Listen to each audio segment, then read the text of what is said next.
থেকে বাইরে সৌদি আরবে এক দালালের পাল্লায় বইরা বিদেশ পাঠিয়েছিলাম। বলছিল যে ভিসা দিব ভিসা দেয় নাই। তো যাই 3 মাস কাম করছিল, তারপর থেকে বসা খাওয়া দাওয়া করতে হয় না, রাস্তায় রাস্তায় ঘুরছে, না খেয়ে রয়েছে। তারপরে একজন বললো কি তুই আয় আমি তোর একটা কাজ দিই বলে, তো ওই কাজের জন্য গেছে, কখন কাজ করে উপরে টেরে বলে ওটার উপর উঠছে, সঙ্গে সঙ্গে পড়ে গেছে, উপর থেকে নিচে পড়া মারা গেছে। ও আচ্ছা, আপনার স্বামী মানে সৌদি আরব গেছে কাজ করতে, কাজ পায়নি দেখে মানে ওই যে কনস্ট্রাকশনের কাজে চলে গেছে, তখন ওই যে কেরানি করে উপরে উঠছে, তারপর পড়ে গেছে, ভাঙ্গা ওনার উপরেই পড়ছে। ওহো, তো ওই যে চোখ গলা গেছে, আজকে 2 মাস হয়েছে লাশ আনতে পারি না, দালালে পালে বুঝলাম এখন লাশ আনতে আজকে 5 দিন ওদের মাটি দিয়ে আসছে, কালকে আসছে। তো আমি মনে করেন উনি আমার বাপও ভাঙ্গা গেছিল, আজকে 2 বছর আগে আমি কাল সত্য সব নিয়ে বিয়ে দিয়েছিলাম ওই দিন, ছবি টবি আজকে আর নিয়ে বিয়ে দিই না, আপনারা যদি দেখতে চান আমি নিয়ে এসে তাকে না না এখন আমার খুঁজতেছেন কেন এটা বলেন? বুঝতেছে আপনার কাছে একটু সাহায্য সহযোগিতা চাই। কি সাহায্য করবো আপনাকে আমি বলেন? আমার হাজব্যান্ডের পা ভেঙে গেছিল, ঘুরা ঘুরা 1 বছর মেডিকেল সেখানে আমি অনেক টাকা ঘুরছি, এখন আরো 5 লাখ টাকা বিদেশ পাঠাইছি, মাত্র 3 মাস কাজ করছে, ও একটা টাকাও তার কিছু করতে পারি নাই, আমি অনেক দানা নিচে পড়ে গেছি, আর আমার বাচ্চাদের আর আমি কিছু করতে পারি। বাচ্চা কয়জন? একটা মেয়ে, আপনি থাকেন কোথায়? মানে কামরা কি চর?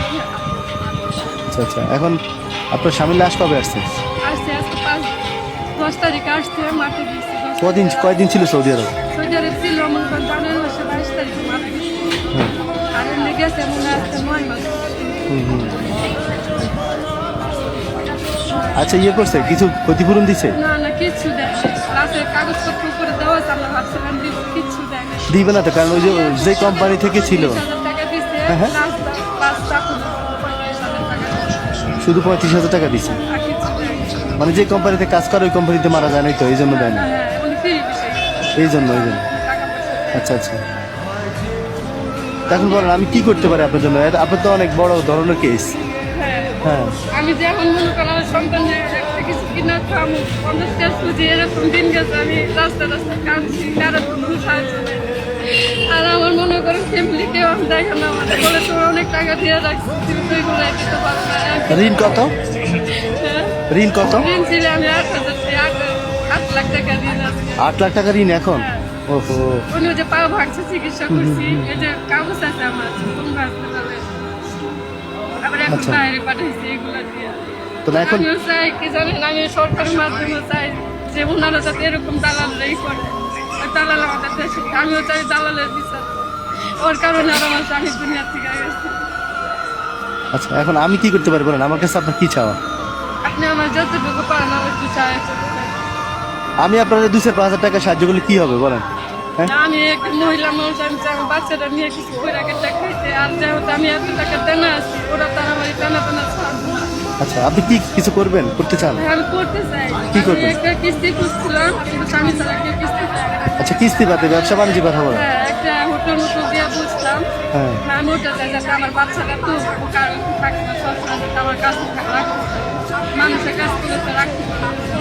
বয়স কত বাচ্চা? ওই 3.5। আচ্ছা, আমাকে খুঁজতে কয়টা বাজে আসছে? সকাল? আমি অনেক জায়গাটা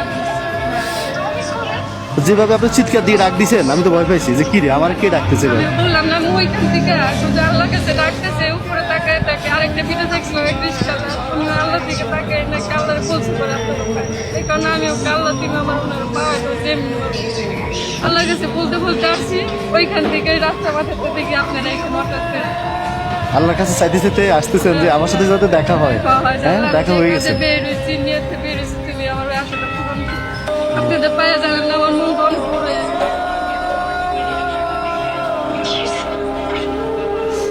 আমি যখন ওই দিন আসছি, আমার এক গাড়ি করাচ্ছি, একজনের থেকে আলাদা করে তাকে নিয়ে। এখন শুনেন, আপনি কি ধরনের ব্যবসা করেন? হোটেল তো অনেক টাকার বিষয়, যদি এরকম হয় 3 পিস কিছু উঠাই দিলে আপনি বিক্রি করতে পারবেন। হ্যাঁ, আপনি থাকেন কোথায়? তো ওখানে কিছু বিক্রি করতে পারবেন না এমনি ছোটোখাটো? হোটেল দিতে গেলে তো অ্যাডভান্স আপনার 2-3 লাখ টাকা, এই করা সেই করা, অনেক ঝামেলা। এত টাকা কোথেকে কী করবো? এটা নিয়ে আপনার চলে যান, আপনার ব্যবসা, আপনার একটা ব্যবসা দিব আশা করি। দোয়া করে নামাজ পড়ে যাতে একটা ভালো ব্যবসা দিতে পারি, চিন্তা ভাবনা করতে হবে। উঠাট করে ব্যবসা দেওয়া যাবে না। আপনি ওইদিকে আপনার ওইদিকে খেয়াল করেন যে কী ব্যবসা করা যায়, ছোটোখাটো দিয়ে শুরু করেন আগে, বুঝছেন? এরপরে আল্লাহ ভরসা দেখা যায়। হ্যাঁ, ঠিক আছে। আচ্ছা, আমার ফোন নাম্বার নিছি। আচ্ছা, আমরা খুব আমার মন অনেক করে আমি জানি আপনি যাতে এত মানুষ হবে না। চেষ্টা করবো। আচ্ছা আমার বাচ্চা দুটো বুঝলো। আচ্ছা, ঠিক আছে। আপনি আমার হোয়াটসঅ্যাপে লেখেন না? হ্যাঁ অসুবিধা হোয়াটসঅ্যাপে লিখছেন তো বললেন যে আপনার সাথে যে আমার দেখা হয়েছে, এই যে কালকে আজকে লিখে দিন, তাহলে আমি এটা লিখে দেবো। আমাকে বাচ্চারা পড়ে ছবি পাঠায়। ছবিও পাঠাচ্ছেন? আচ্ছা ঠিক আছে, তো যান, চলে যান। আচ্ছা আচ্ছা।